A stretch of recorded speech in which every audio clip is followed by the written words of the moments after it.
Coming together for Color and a Cause, local credit unions are teaming up again to bring a splash of joy to a meaningful mission.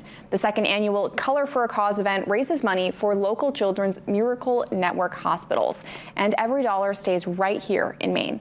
Logan Hoffman shows us how the run is bringing hope to local families.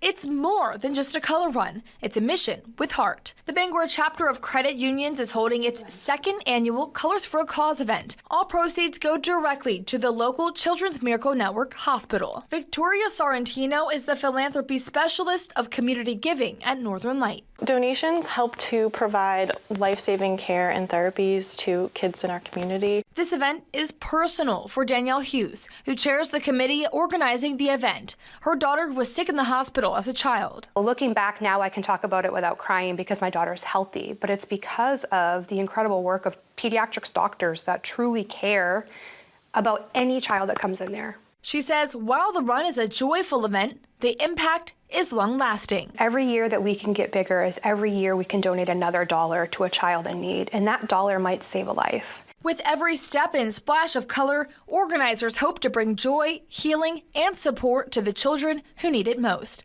Logan Hoffman, WABI News, Hamden. The event is open to runners and walkers of all ages. If you'd like to register or donate to Colors for a Cause, you can find the link on our website.